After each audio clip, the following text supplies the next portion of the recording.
You may remember a few weeks ago, we were very kindly sponsored by Coin Corner, who make the world of buying and selling Bitcoin easier than ever. However, as I introduced Coin Corner and tried to explain a little bit about Bitcoin, I said that Elon Musk would even let you buy a Tesla using Bitcoin. Then, a few hours before that episode went live, Elon Musk came out and said, you can no longer buy a Tesla using Bitcoin, and I looked a bit silly. Luckily, Coin Corner are pretty lighthearted about these things, and they realize they can't control the price of Bitcoin before any sponsorship goes live, and they very kindly offered to sponsor a number of future episodes of this podcast, so we're very grateful to have them on board. If all this chat about Bitcoin's got you intrigued, if you noticed the comment section of that episode going crazy with people talking about the pros and the cons of Bitcoin and cryptocurrency, head over to coincorner.com/STG, where not only can you sign up and start trading Bitcoin, but you can also find out a lot more. There's some amazing information on there, so you can read up about Bitcoin and cryptocurrencies and decide if you want to get involved. If you do, as I say, coincorner.com/STG, or use my code STG when you sign up, and that way you'll get some sats, which are basically very small units of a Bitcoin. I got into the Bitcoin game late. I couldn't afford to buy a whole Bitcoin, so I own sats, just small units, and that's what you'll get for free when you sign up using that code STG or my link, coincorner.com/STG. So yes, thanks to them for ignoring my slight mess up a few weeks ago and willing to come back and sponsor future episodes. Hello one and all, and welcome to Behind the Glass. I'm your host, Sam, from the YouTube channel Seen Through Glass. And I'm Tony from Gravelwood Car Sales. Yes, you are. Each week we get together, we talk about cars, motorsport, F1, what else? Cars? We talk about cars. You can listen to us on Spotify, Apple Podcasts. You can watch us on youtube.com/Behind the Glass. Don't forget to subscribe and turn on notifications. And Tony, if people want to support this podcast, what should they do? Watch it. No. But also head to Patreon. You can support us on patreon.com/Behind the Glass. Thanks for tuning in. We hope you enjoyed the episode.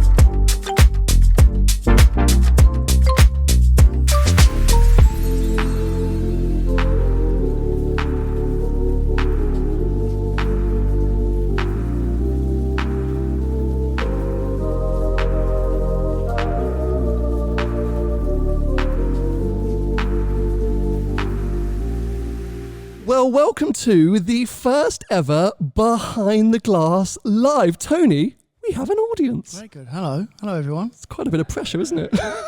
Some of them are waving. Some of them are waving. Some of them were like, oh, God, why did I come here? I regret this decision massively. But no, this is so nice. People here listening to what we say in the flesh. Usually we're stuck away in my studio talking amongst ourselves, not really thinking that anyone else is ever going to listen to our conversation. But now we know these beautiful 30 people are going to hear every word we say live. And you all listen every week, by the way? You're well done. Thank you very much. They're all nodding. I love you all. But yeah, this is super exciting for us. So, this was always the plan when I moved in here at the Duke of London space to be able to do these kind of live events, to meet more of you, to hang out with more of you, and to also have you, here with us while we're recording the podcast. Because it is a bit weird. We sit down for an hour or so each week, and then we release it to the world, and we look at a number and go, oh, that one did all right. But you never really know the people the other end of the podcast, I suppose. So it's great from that point of view. And we have 3 more at least, let's say, coming up this year. Maybe we're going to add more. Who knows? Yeah. But yeah, another one in July and a couple more in September. If you are interested, if you want to sort of come along to a Behind the Glass live event, head over to seenthroughglass.online and then go to the event section, and you can find out some more. Are they sold out? They actually are. So I don't know why I'm promoting them.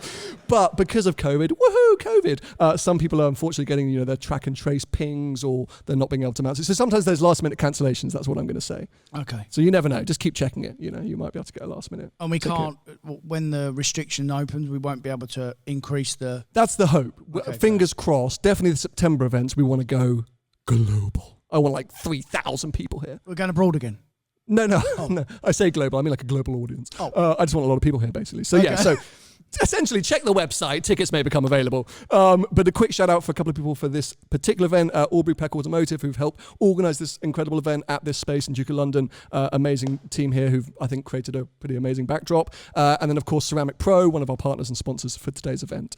Look at our background, by the way. The backdrop's pretty nuts, right? It's unbelievable. I feel like when we go back to the studio, people are like, oh, God, this is so boring. Yeah. Can we just have it here every week? I'm not sure Duke of London will. I think he's like, I actually run a business in here. But yeah, no. Anyway, several businesses. Yeah. There's a lot of things happening here. If you've never been down to this space, it is pretty amazing. I think everyone today has enjoyed just sort of snooping around and seeing what's going on. Can I just say, though, whilst there are some amazing cars outside, before we really launch into it, there's some great cars here today. There's a very special car here today, which I did not expect to turn up. The very special car, quite unbelievably, it's my Carrera T from Drive the World. You bought it back? I didn't. It's actually here. I can't quite believe it. I'm so grateful that it's come down today. I should have, at first I was like, oh God, silver Carrera T. What a throwback. How you didn't reckon? You spent 18 months in that car and it pulled up, you didn't even recognise it. It's quite bad. That's my car. He went mad and running over there. Oh, little baby. First thing I went over to Vicky, I was like, oh, look, that's our car. She's like, oh no. It's back. Oh God. But yeah, very special. So thank you everyone for bringing down cars, but of course, thank you for bringing that Carrera T. Very, very nice to see. Right, shall we get into it? Shall we get into the podcast? That's the admin done, yeah? That's the admin done. We always have a bit of admin to do. Because I wanted to talk to you about the two track days I did last week in my Abarth. Little Project Piposto, up and running, out on track. Does it get a lot of attention in that colour? You know what? It's been going down well because I went up to the Alexander's Prestige Customer Track Day, Blyton Park. Unbelievable event. Really, really cool. You went round on your handbrake? I didn't go around on my handbrake. From what I saw, was taking it easy. I sent Tony like one clip and he's like, why aren't you hitting the curbs harder? I was like, oh, okay, it's not a time attack. It's a fun day out. It's a fun day. It was like a Sunday drive. But there was a Challenge Stradale there. There was GT3 RS there. There was Huracan Evo. Proper cars. Was there any crashes? I don't know if I'm allowed to say. Okay, no. I mean, obviously suggests yes. But there wasn't a crash. There wasn't any crashes. But maybe there was some... No real big crashes. No real big crashes. Okay. But yeah, but the Abarth, it kind of gets, people are like, oh, I get it. And I think you thought I was driving slowly. Everyone else was like, that guy is flying. Clearly having a brilliant time.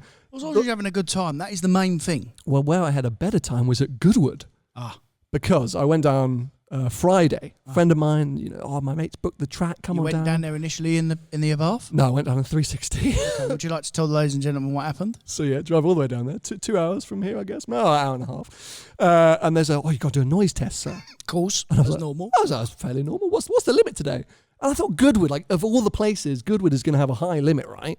And the other cars there was, at the end of the day, an F50 and a Carrera GT turned up. So they go 101. And I was like, oh, that sounds low.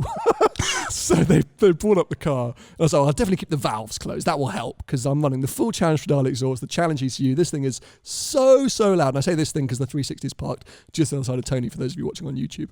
And he goes, right, what's your red line? And I went 9,000 RPM. He goes, right, give it 6.5. I was like, oh, no. You should have told him 6 and then it's definitely valves open. That's definitely. And so I'm coming up, and then he goes, and the guy takes 4 steps backwards, and he said, you are 3 decibels from the limit of pain, which apparently is 130, which any music-oriented people will know is basically when you go deaf. So I was at 127 decibels at 6,000 RPM. I had 3,000 RPM to go. And they all come running over like I was a terrorist, going, no, you got to get out of here. They had a total panic attack, yeah. So I had to come back in the 360, get in the Abarth, drive down. And it's a track. Now, this is a super fast circuit, Goodwood Motor Circuit. Has anyone done Goodwood? Anyone done Goodwood here? Hands up for Goodwood. Yeah, there's a few of you. Yeah. You don't brake. I mean, if you're braking, you're doing it wrong. No. You do brake. Not in an Abarth. Okay, you probably do brake in some parts. In an ambulance. It's a really, really fast track with loads of bumps, loads of undulating moments, and not really the ideal circuit for an Abarth. Bloody, I had an amazing time though. Yeah, I bet you did. I was a full chat and I let some friends jump in and the first few laps were slightly, was pedestrian. It dry? Bone dry, sunny weather. Lovely. I done a day there once in the Porsche and it was torrential. Did you used to own a Porsche? What? Did you used to own a Porsche? Well, I've owned a few, yeah. I can tell you all of them if you like. I wouldn't have known. It's like we talk about them every time. Anyway, it's terrifying in the dry, but it's absolutely horrendous in the wet. Yeah, it's just so much speed. Then you hit the bump at the wrong time. I did go out actually in a couple of Porsches. I went out in a 997.2 GT3. The guy, he could drive. I nearly pooped my pants. Having got from the Abarth, which I probably went to the first corner at 45 miles an hour, he launches in at 125. And I'm like, oh my God. It was so scary, but quite impressive, I have to say. And where did you hit the bump? Down the back straight before the chicane? I don't know where I hit, but I hit bumps everywhere. There's a big, so you've got the big main straight, and then there's a bump just before the right. So if you brake on that bump, you're off. So you have to if you're brave, you brake after it. If you're not very brave, you brake before it. Oh, I was braking well after it, mate. But so as amazing as these days were, and I was like, this has been so well. The Project Proposto has been fantastic. It's achieved everything I wanted to achieve. Abarth decided to release a new car. Do you know what it is? Go on. Essentially, Project Proposto. Really? So this is the 695 SS. I copied you. Lighter, stiffer, more track-orientated version of the 595 Competizione. They didn't copy me, obviously, because... What have you done to your car? I don't even know what you've actually done. Does anyone know what he's done? I mean, I know he's painted. They all know. Look at them. They're all nodding. They love it. No, I don't know. I mean, I don't watch your YouTube channel. Thanks for the support, mate. I appreciate that. Induction, carbon intake. Good. New intercooler, Bilstein suspension, Sinfonia exhaust, sprint booster. Sorry, what was that? Bill's suspension? Bilstein. No idea. Oh, not all I really, but apparently very good. No, I'm joking. Bilstein B14s. That doesn't. It's a road and track suspension, just slightly better strings. Brakes? No, so standard brakes. I'm not sure there's much of them left. Tyres? Standard tyres.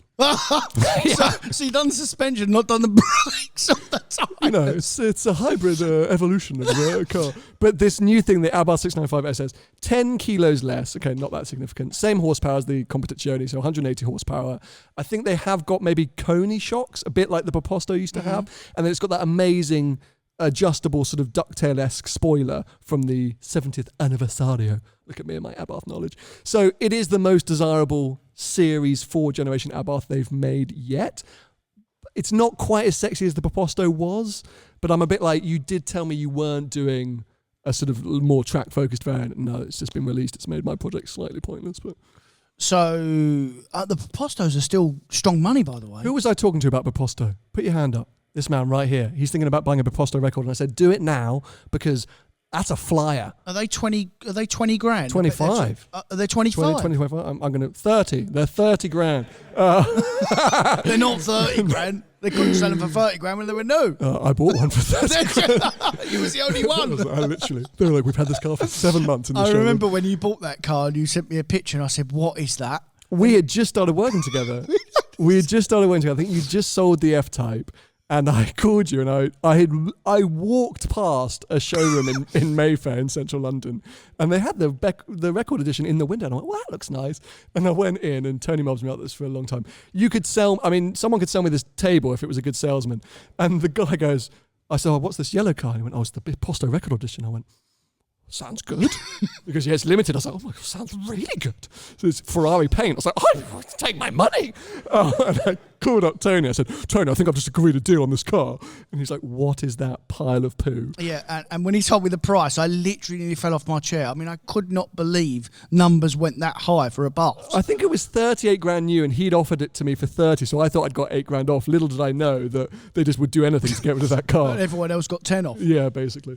Anyway, that was the Abarth revelation. But it got me. Well, we were talking about sort of track days and about cars and how much fun I had in that Abarth when you made an interesting point about manuals. Oh, I can't live with them. But what do you mean? Who likes manual cars here? Flipping. Everyone. I'm going to say a solid 65%. So this is going to be awkward for you, Tony. We're going to upset a few people here. So we've had a couple of cars come into stock last few days, and I haven't driven them for a while. One being an M2 comp manual, right? Oh, nice. And we've got a DCT M2 comp in as well. So I'd pretty much driven back to back, drove them. Drove. Driven them. Drove them. Yep. Back to school for you. So back to school for me. So I drove it a long way back. I drove it back from Wales as well. Okay. The manual car? The manual car. And Must have been fun. No, absolutely not. I could not wait to get out of it. Excuse me. But you drove it, but it's on the motorway. No, like few B roads and A roads, It's and then the great. motorway. No, mate. Like 20 years ago. Like I'm a bit older than some of you. Although I don't look older than some of you. All right. but you know, like I've done my days of changing gear and What do sodding you about. mean? You've done your days of changing gear. It's not like you have to sign up to it. Oh, the beginning of driving, you got to go through the hard bits. Changing gear manually. Honestly, I just cannot be bothered anymore. I'd much rather have an auto. They're just better. It's just as simple as that. I would say right now, okay, we're going to move on to how, in some cases, I can see where you're coming from. My Abarth, if that was a manual, I'd driven it into the river here, because, I mean... If that was an automatic. I would have driven it. So this is my exception. If a car's 180 horsepower, 200 horsepower, it's a little hot hatch, I accept it has to be a manual. When you get to M2, Cayman S, the bigger powered cars, they've got to be auto, mate. They're too fast. I drove that Cayman GTS 4 litre, again with Alexander's Prestige. Crap. Unbelievable. No chance. You'd have much rather a PDK. Definitely not. No, a PDK way. what, in a Cayman? Yes. No, you want to be involved. Okay. It's got an extra gear for a start. So question is here, right? And this is where I wanted to move on to because we're just going to fall out in a second. Is Again. The new GT3. Yeah. Of course, they've now offered the touring specification PDK or manual, or you can get a normal GT3 PDK or manual. We spoke about this. On the podcast? Briefly. I actually would say that car in both touring and normal specification might be better as PDK. And that's controversial only because I've driven the 992 manual Carrera S. And yes, it was great. And I said it was fantastic for the moments where you could stretch it. For the moments where you could really you're on a twisty road, then that manual was so engaging. But my mate Alex came in his PDK Carrera S and driving to the good road, driving back, everything else, I was like, actually, that PDK is pretty quick and he's just as engaged and maybe he's having fun. And is the manual thing at that level maybe a bit of hype? But my 360s manual, the 996's manual... Paul Skin off ice pudding your 360, though. I mean, your Abarth's probably faster than your 360. And that's... The fact everyone's laughing... means it's true. I want to leave my own event right now. That car, just you wait, Tony. One day we're going to go for a drive in that. You're going to lose your mind. I've been behind it, thank you. My whole windscreen got covered with oil. But hey, we went out... Oh, no, this is not a good thing to say. We went out in my 718 Cayman S, and I pulled away from you a bit. No! Sort of. Okay, but the point being, so when I did the DK engineering video, 599, 60 F1, Alonso, and GTO, everyone was going, oh, imagine the GTO with a manual. And I went, no. So for those examples, and even a 599 manual, I kind of like to have a go just for the sake of it, but too much. Like at that point, too much. But an M2, I think, must be perfect as a manual. It's not perfect, mate. It's not nowhere near as perfect. Like you can't slow it down quicker than you can with a DCT because the gearing's different because it's 6-speed and not a 7. You can't short shift out of a roundabout as you can in a DCT. If you're going quickly, like I know you go at your own speed in a manual, but if you want to go really quickly, you can't beat an automatic car. Why do you think all racing cars are automatic? Because they're quicker. Fair. And that's why GT3 RS has come out PDK only. I get it. To achieve maximum speed, a PDK shift is always going to be faster than manual. And I want to go I want to go quickly. But what about being involved in that driving experience? I'm involved. I'm holding on. usually for dear life. Yeah. But this is the thing. I think, especially on an English B road, with the PDKs, sometimes you're too uninvolved. This is what we always talk about, these new cars. They're all a bit bland. They've all become a bit too easy. You don't really... When I did that 430 16M versus Speciale Aperta, I went into that day going, the Speciale Aperta is going to be my dream all-time Ferrari. I can just tell you right now, I love the 458. I love the Speciale. It's got the roof down. It's going to be unbelievable. And I drove the 16M first, got in the Speciale, and I was like, oh, it's too electronic. It's too smooth. It's too easy. It's too buttery. And...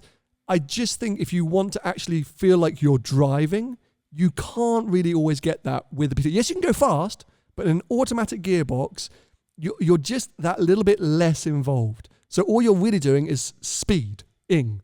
You're speeding. Or speed. or speed. But in a manual, that sensation, especially in my 360, even if I am only going 30 miles an hour, screw you, clunking and clicking through those gears. Oh, it's clonking, all right. I ain't clicking. as I get to my red line, I slot it in a gear.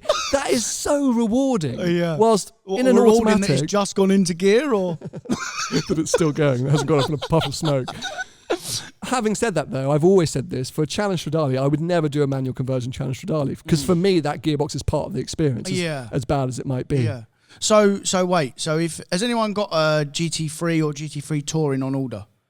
The new one? No one in this room. So my advice on them cars would be, if you're getting a Touring, buy a manual, and if you're getting a GT3 with a wing, buy the PDK. Okay, so you've literally just gone against your entire own argument. Why? No, because the Touring, you can drive slower.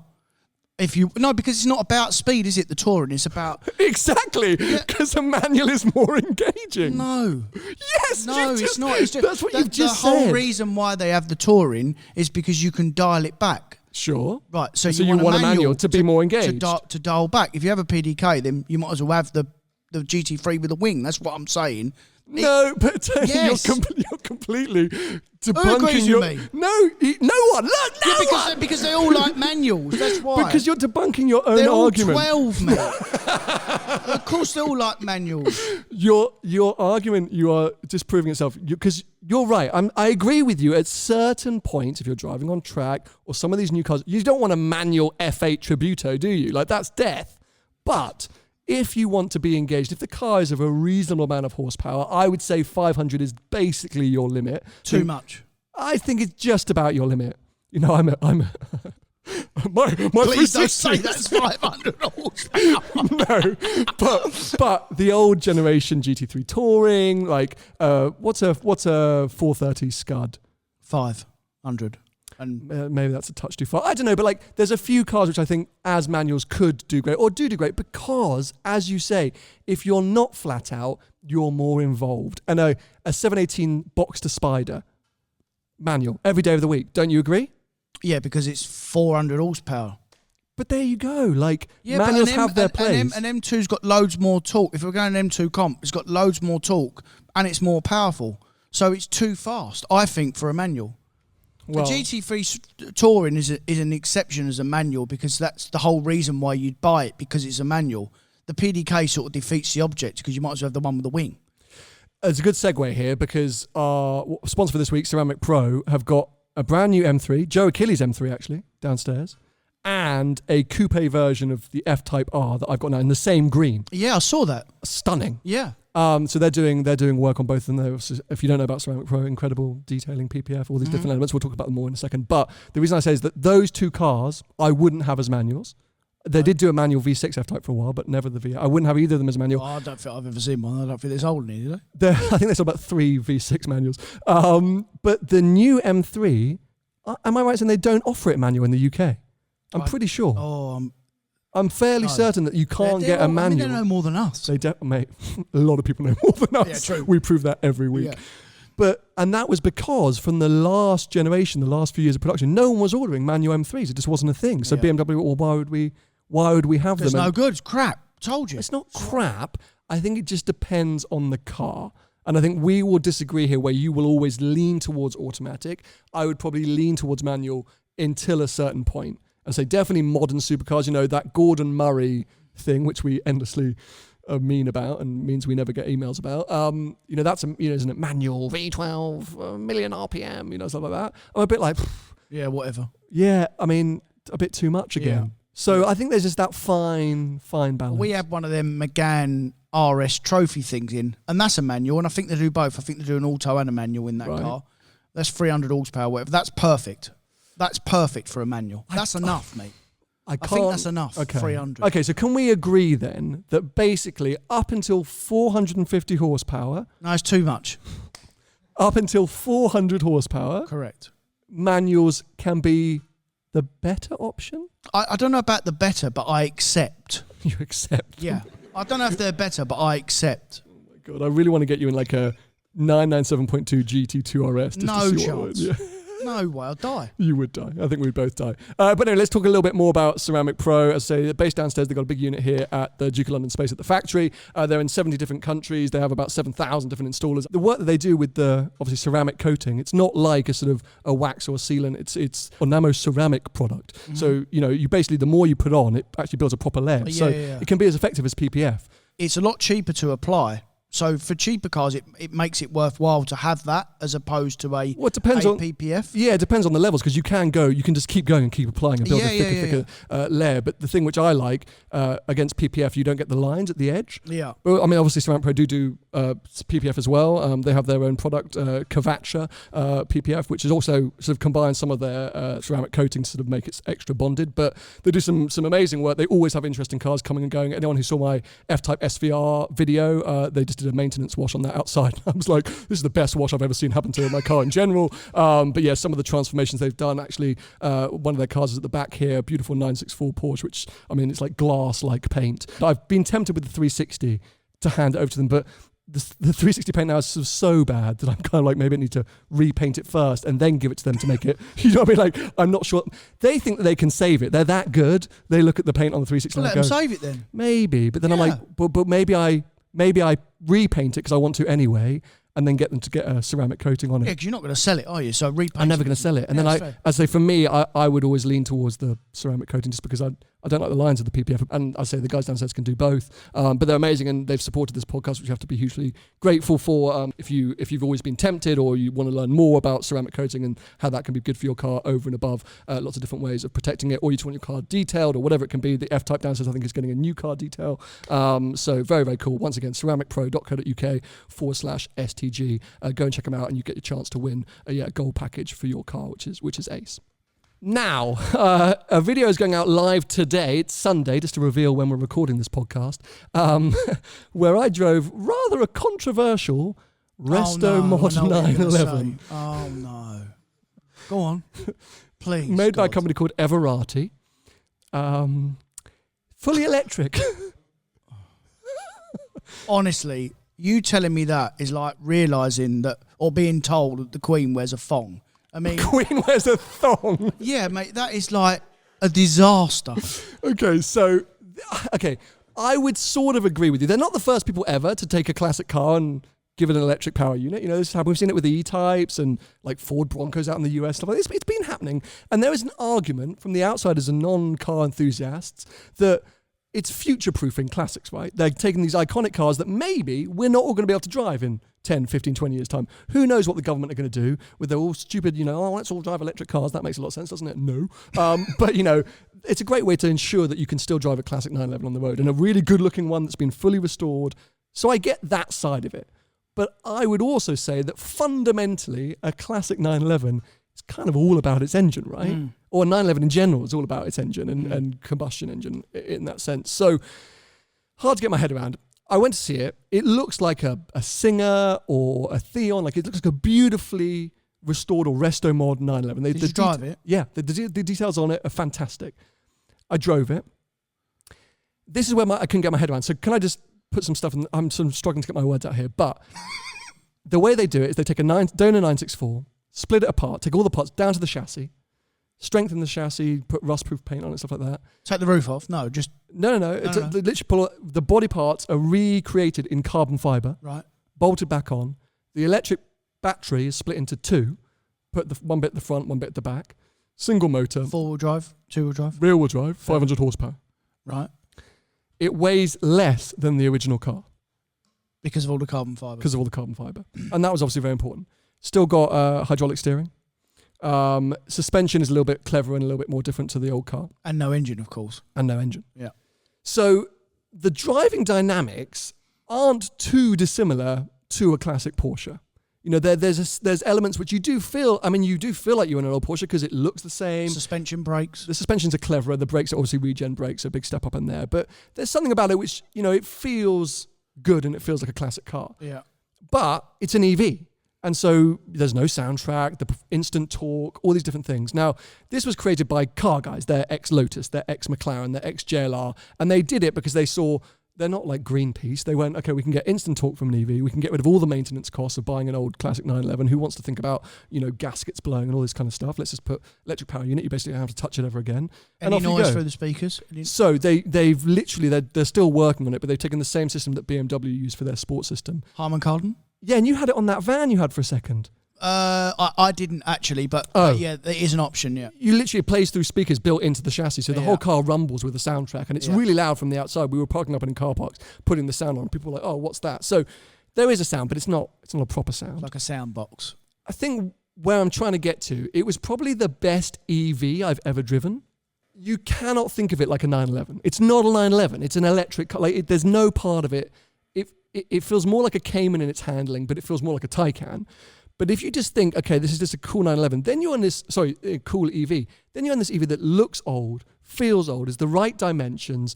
It's a 964 interior with nice, leathers and Alcantaras.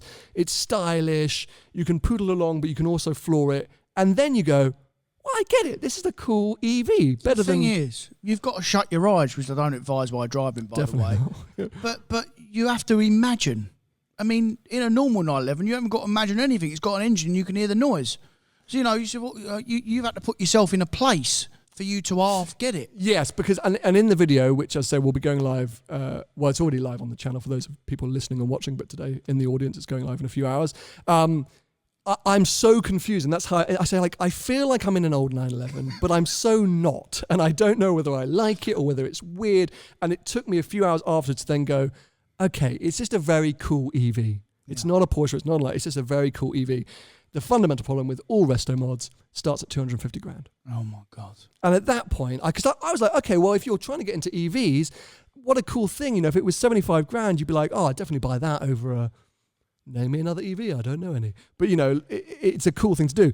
But at 250 grand, you're just going to go and buy an original. It's always going to be expensive though because of the development the costs. R&D. And they're never going to make enough of them to get their money back. So it has to be. It's never. And it's beautifully done. It is like the visuals, the feel, the look, the technology, the thinking behind it that has gone into it. They sort of scan the whole.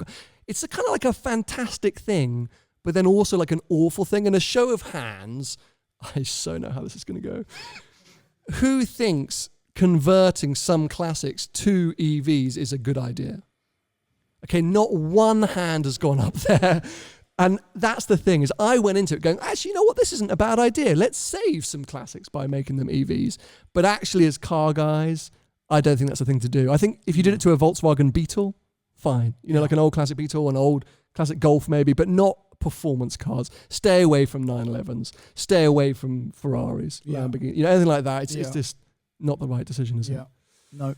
Anyway, interesting car. Another interesting car, and another Porsche, Cayenne Turbo GT. How are you feeling about that?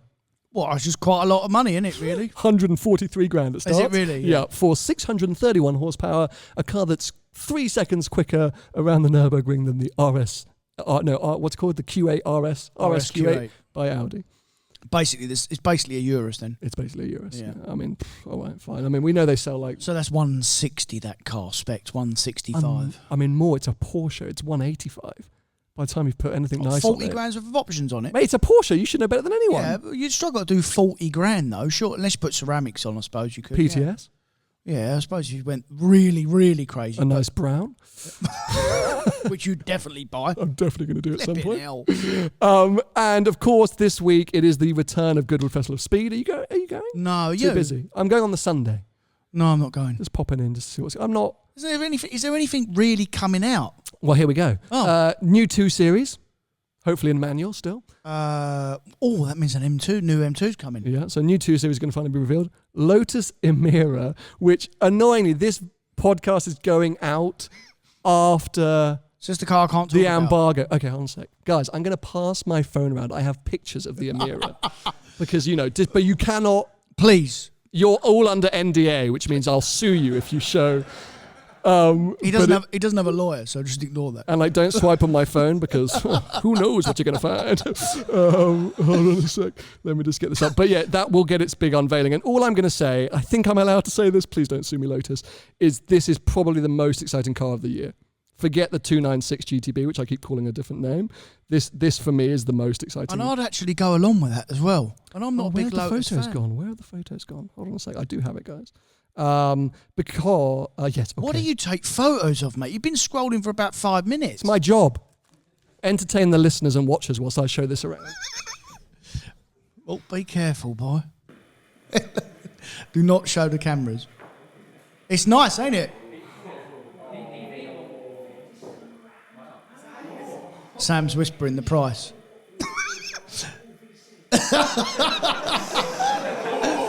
Can I repeat it? No, you cannot say anything. But I think everyone heard anyway. I'm gonna mute all those channels when I put that out because I will be in so much trouble. But as I say, this podcast does go live after the embargo. But I'm too nervous anyway. So yeah, that is very exciting, everybody, and that will get its debut at Goodwood. And then the new Toyota GR86. Oh. So the replacement, obviously, for the GT86, and having on the GR to fit in with the branding. See, that's perfect as a manual, by the way. 200 horsepower, rear-wheel drive. I prefer it as an auto, actually. Well, you prefer that. But yeah, there'll be a few other bits. There's things like the Pininfarina Batista is being displayed and the SF90 still around, Spider. old Pininfarina. Yeah, mate. What do you mean still around? They're not like doing the Ferrari bit. Yeah. But they're still doing cool stuff. That's an EV hypercar though, so I'm not interested. Don't care. But yeah, so there'll be a few different bits and bobs. I guess the Rimac will be there. I saw it turned up in Mayfair 2 days ago. So new GT3 will be there. The 296 GT. No, SF90 Spider only because 296 hasn't had a global physical debut yet, so they wouldn't do it at Goodwood. I don't think. Okay. It's too English, not Italian. I'm sort of looking forward to being there. I'm looking forward to not going then. Really? Yeah, I'm not interested. Just kind of been there, done that by now. Yeah, it's going to pour rain as well, I think. It is going to pour with rain. Yeah. But Goodwood in the rain. Miserable. Oh. But also, I think now it's a fantastic. Has everyone been to Goodwood here? Hands up, everyone. Everyone's nodding. Everyone's been to Goodwood at some point. Who's going over the week? Everyone's going. You're all going. Very good. It's that kind of thing where it's a fantastic event, but I feel like now it's become a sort of public event. It's less. It is all about the cars, but it's a day out. It's a family day out, and it's brilliant for that. But 10 years ago, it was really for car nerds. It's too repetitive for me. It's I think. a little it's the bit same thing. It's huge. It takes you 3 days just to walk around it. Yeah. So I'm excited to go just to see people and be amongst car people again and hang out and catch up with people. But I'm not it's not the most. I'm only going for one day. I mean, obviously, I text Shmi saying, I'll be there on the Sunday. Oh, you're only going one day? I'm there from the Wednesday. He's too busy painting his museum, whatever he's doing. Yeah, I'm going to go see that next week as well. Anyway, should we get into the main topic for today? Oh. Could be an interesting one. All right. We're going to try and decide the best cars that Ferrari, Lamborghini, Porsche and McLaren have ever made. Now, McLaren? Yeah. The best. The best cars they have made. Oh, I can't think of one. So we're going to have our favourites. Right. Maybe not with McLaren, but we're going to have cars that we like. But that's not important. We got to settle on the best. And we're definitely going to be utilising the audience here. I think we do need to sort of try and come to a conclusion. So definitely some hands up, some shout outs are going to be needed. No, they'll agree with mine. They'll agree. They won't agree with yours. Because you're going to say the F40's crap. No. Who agrees the F40's crap? Yeah, exactly. So you'll be alone there. I never said it was crap. I said it's overrated. Okay, well, same thing. There you go. I think we can kickstart with McLaren because I feel like that will be the easiest because they've produced the least. Okay, so what do you think the best McLaren ever made was? 675 LT. See, we're getting a lot of nods here, and I would have to agree with you to a point. I think it's the most desirable today, right? It's the only one that I would go and buy. Value-wise, it's kind of hinting that that's the case across the board. I wouldn't buy one. I'd just say that it's the best one they've made. You've thought about it a few times. I have thought about it, yeah. You always do. You always drop me in it, didn't you? You do, because you always what you don't know about Tony is during most weeks, he's texting me and Paul, and there's various WhatsApp groups, being like, "Oh, lads, going to buy an LT." We're like, what?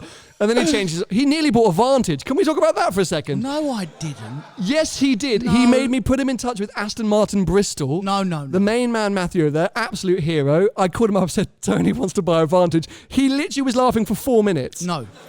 That's not what happened. It is what happened. You said, I will put you in touch with the man at But why? Bristol. I didn't randomly just go. I never said, please put me in touch with the man. I said I would look at one. You'd already had figures. You'd already had figures on one. And then when they give me the figures, I realised all these years why I'd never bought one, because it was double the money of a 911 and worse. Okay, why not? So there you go. So there you go. But anyway, so yeah, LT. Yes, I think that stands out to me as like peak McLaren before things started to go a little bit downhill. Before a little bit like a car crash. Before there was questions over reliability and they were making too many cars. When that car came out, there was such excitement when McLaren were in such a sort of upswing, and it really did dethrone the Speciale. That was the car that came along that every sort of journalist or car media or the world sort of went, that is such an amazing car. It sounded good. It looked good. Theoretically limited, which... Would you have one over a Speciale now? I don't know. Any of you? Speciale or 675? There you go then. So it didn't trump it for very long, did it? No, it didn't. But I still see them and I go, oh yeah, they are cool. They are cool. Yeah, I had one on the Scotland trip, remember, and it broke down. One came with you, right? Yeah, one came with us on the Scotland trip. I think the LT coupes had a lot of trouble. I think the Spiders did all right. This was a Spider. Oh. Okay, so I will combat that with, I think the P1. I think the P1, because all of those hypercars, LAF 918 P1, the P1 is 1,000,000% the most terrifying and therefore, in some cases, the best. Yeah, so I can't comment because I haven't driven all three, but I know people that have had all three and they said their favourite is the P1. 100 grand it's for a battery though, mate. Yeah, and you don't see them anymore. They have gone. Because they're 100 grand the batteries. And there were the fewest of them, right?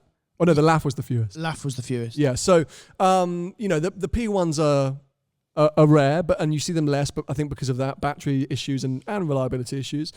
But I just think it was so ahead of its time for McLaren as a brand. You got to think they only had the 12C at that point. Then along came the P1, and it was like, oh my god!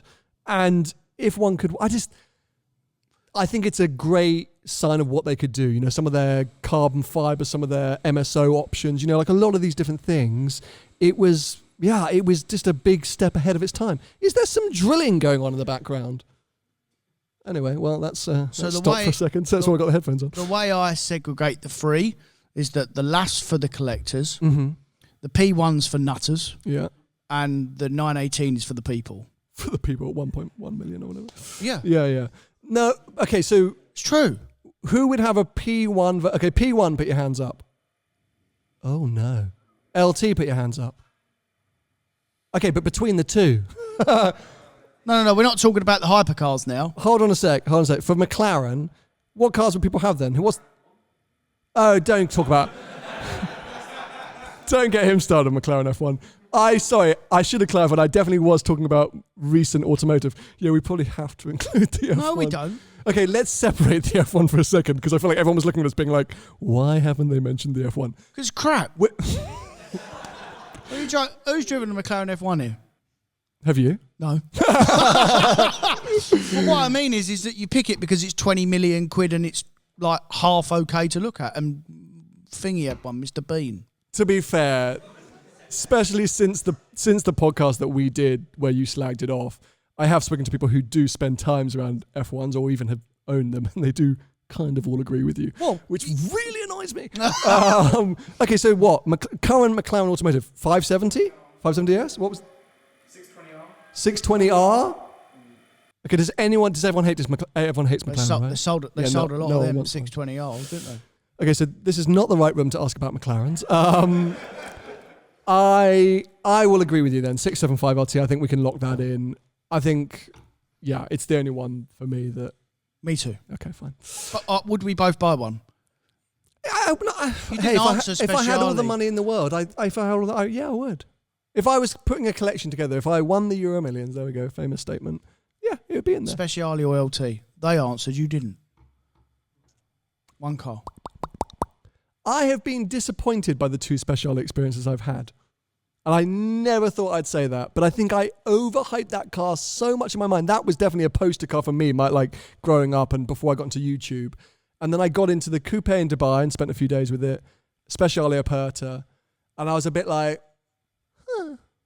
I mean, I did love my Speciale, by the way. But you sold it. and you got a Pista instead. And I prefer the Pista, for sure. France of life at me, the Pista.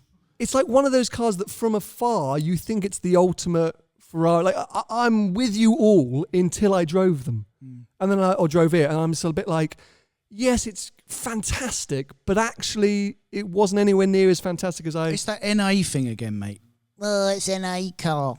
It is. It's all the warriors on. No, but it was the sort of, it was the champion of that. We keep saying that was the peak era of supercar, right? After the Speciale, it all went a bit too 800 horsepower and stupid torque and more comfortable.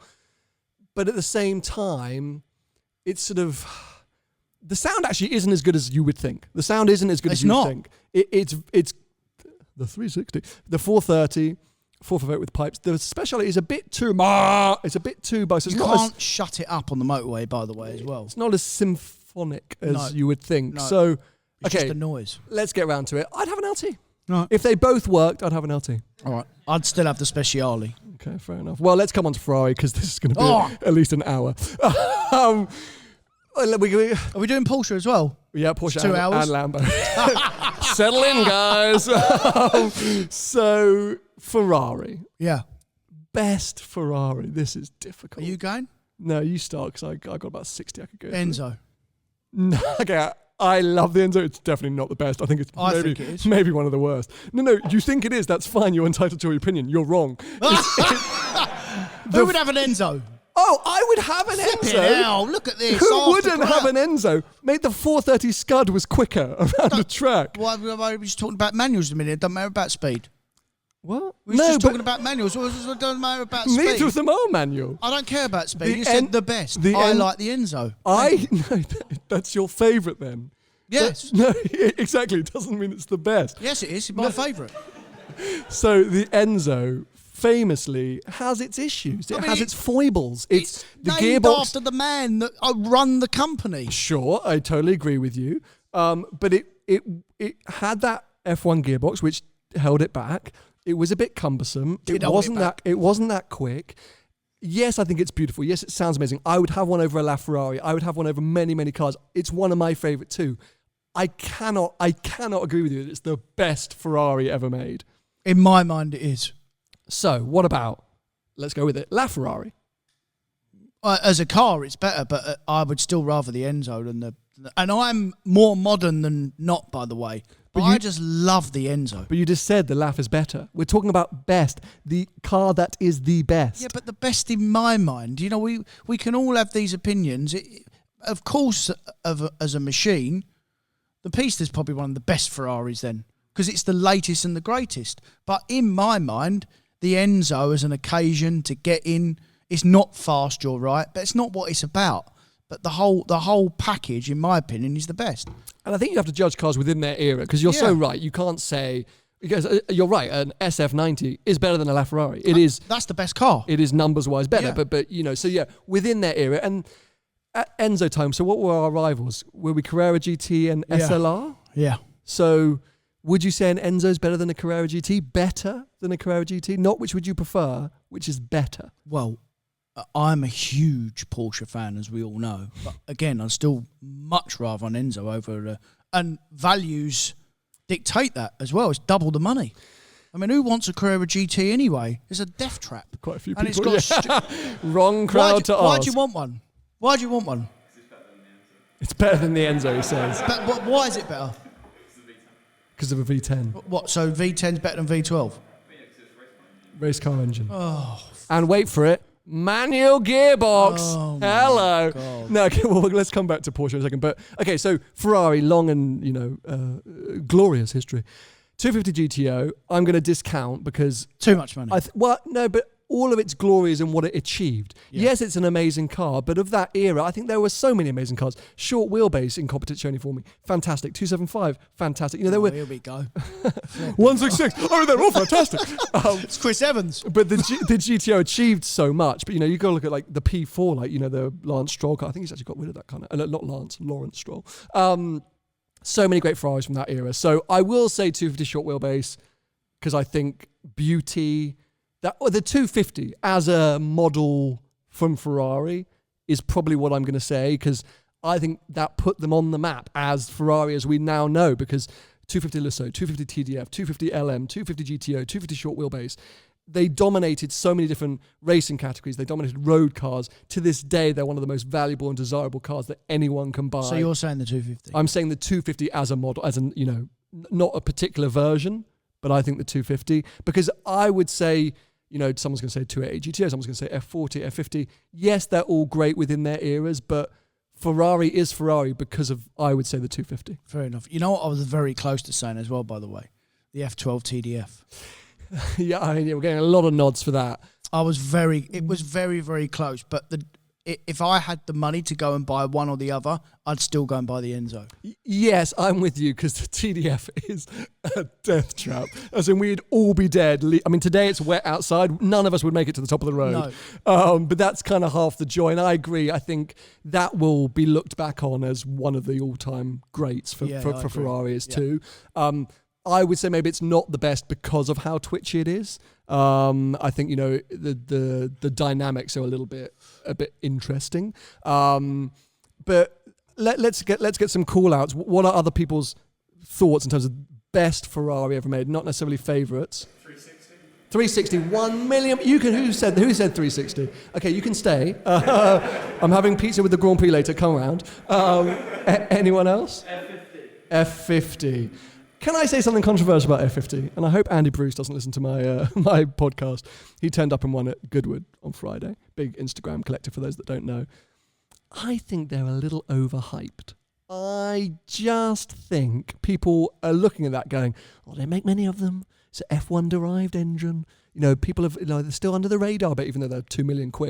And I think people are hoping or thinking that that's going to be a Zonda or that's going to be a McLaren F1, and therefore collectors are buying them and building that hype. They are, yeah.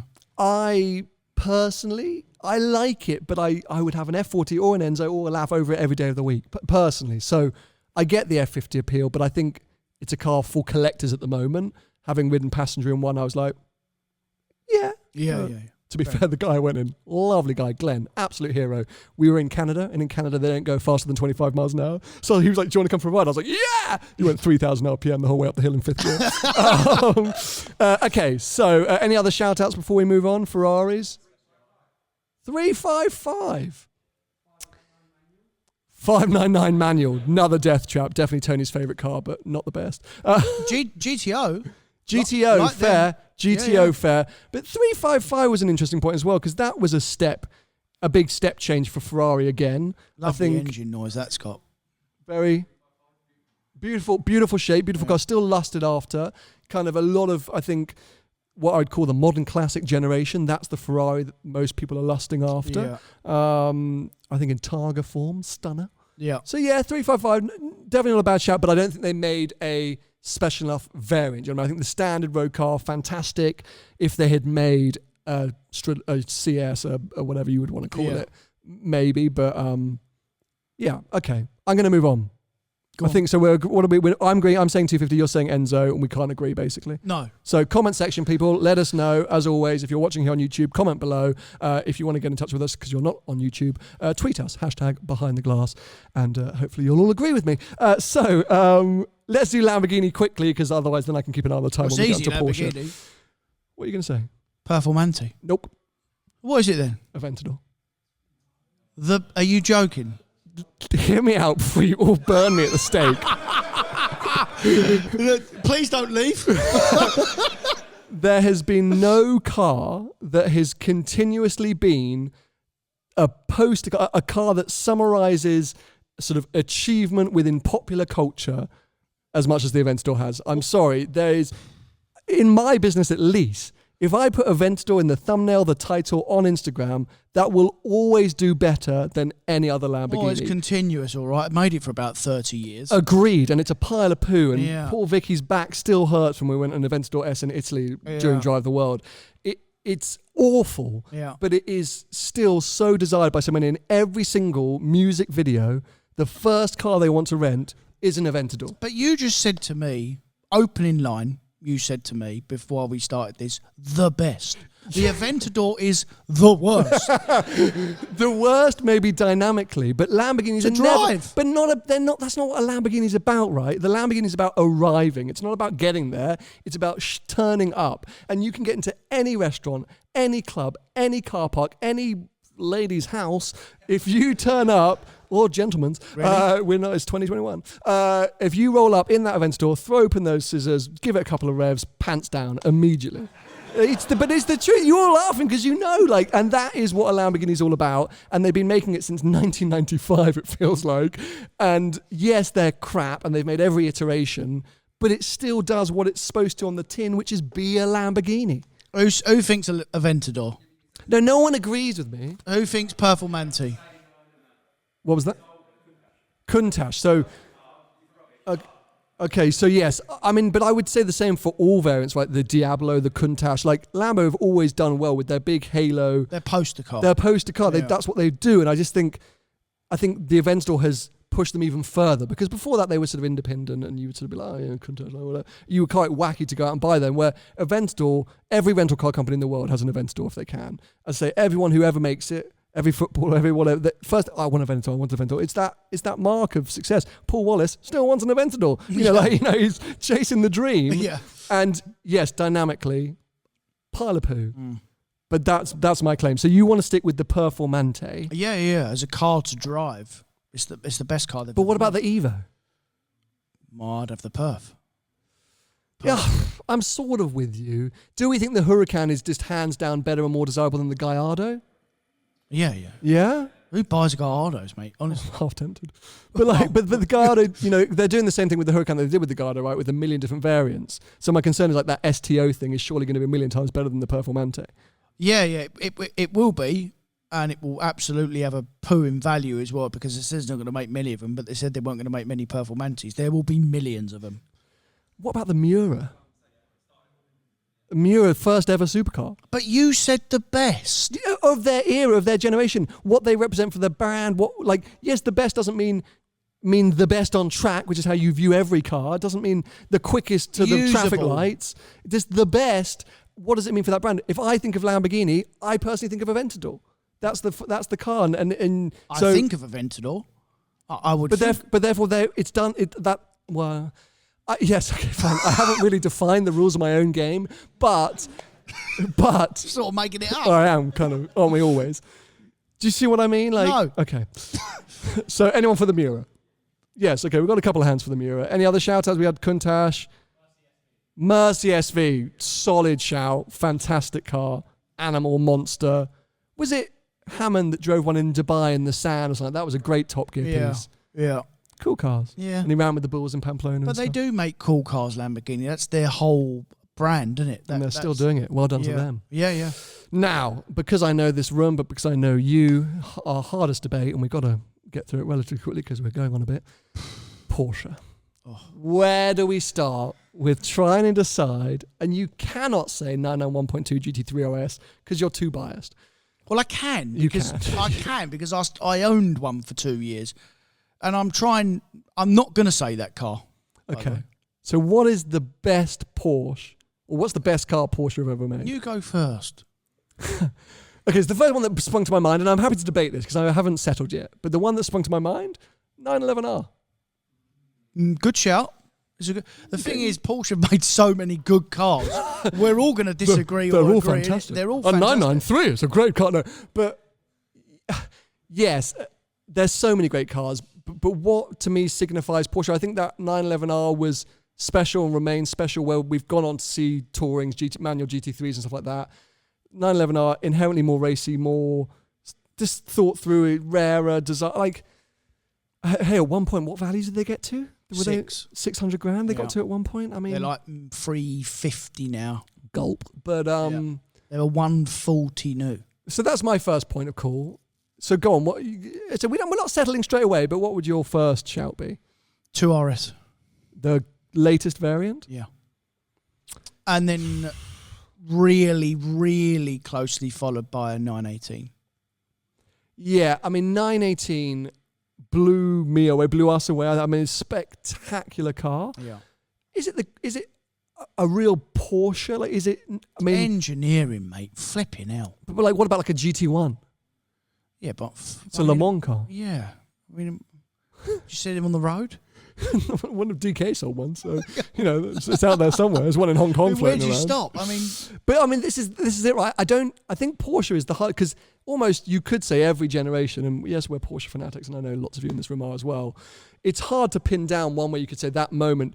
But you've often spoken about there was a period of time where Porsche were not the everyman's car, and they went through that step change to become more reliable. What, 991 generation you're saying? no, I would say 997.2 was where they took this step to becoming the 2000 solid. and late 08. Yeah, as I found out, definitely wasn't the 996 generation. No. But I think but then you've got to go back to like a 356, go back to an original, like some of the historic stuff. You know how when we speak about stuff like this, you know how I determine what I pick? Because I never think about it, is the first thing that comes in my head. Which was? The GT2 RS and the 918. So that's why they're the best, they're the first two cars that come in my head. Did the 2RS just get the all-time Nürburgring lap record? The Manthey, didn't it? The Manthey. Manthey car. I would probably be with you. I think the 2RS as a sort of thing that has been created, but as we know on the road, it's just a missile and a sort of, a terrifying missile. Yeah, for sure. But it is more compliant. The reason why I picked that over the 3 is that you can shut it up on the road because it's turbocharged. It is more compliant. It's a better road car than the 3RS. Yeah, for sure. But the 3RS, if you, as a track car, okay, it's not as fast in a straight line, but it is a better track car than the 2RS, for sure. Everyone that's drove them both back-to-back, all racing drivers, they always say the 3RS is the car to have as a road-going track car. Come on then, get your shouts in. Best Porsche. GT4. 930 turbo. RS 4 litre. Well, that did come to mind. That is a good shout. Yeah, but Speedster, any variant, early, the latest one. I mean, I'd pick that. That's a proper car. That is a good shout, to be fair. The Speedster. But I'm looking at a Porsche fan, seeing if he's going to beckon out any calls. But I think unfortunately the truth is with Porsche, and the comment section is going to be filled with, you're always banging on about Porsche. They're pretty much all great. I mean, you could say a 911 Carrera S. I mean, they're just kind of all best. Okay, well, here's the one. What's the worst? 996. Cheers, guys. And on that note, okay, fine. I think literally on that note, we will round it up. Interesting. I don't think we really settled on anything apart from the 675 LT. So, as I say, anyone watching, please do let us know in the comment section below on YouTube or tweet us, #BehindTheGlass. I think this has been great. I've loved having a live audience, being able to interact with some of you guys. Thank you so much all for coming down. I hope you've enjoyed your morning. As I say, if you do, or if you're interested in attending future events, we are sold out at the moment, I believe, but things are sometimes opening up, and hopefully in September we can go even bigger and better and have more of a car show, because it was fun also seeing some of the cars outside. There's been very juicy bits turning up. Very good. And thanks once again Ceramic Pro, that's a whole different thing. Ceramic Pro for partnering up with us today. As I say, make sure to get in touch, ceramicpro.co.uk/STG, your chance to win that gold package. But yeah, definitely worth speaking to them if you want your car to look the best it's ever looked. Definitely get in touch with those guys. And if you're watching here on YouTube, make sure to subscribe, turn on notifications so you don't miss future episodes. If you're listening, keep listening on whatever platform you are. Tony is at Tony Gravelwood Car Sales, or Tony, what is it? Tony Gravelwood Car Sales? Something like that. I have no idea. No one knows. No. On Instagram at least. And I'm at Seen Through Glass on most social media platforms. We'll catch up with you next week. Bye-bye. Bye.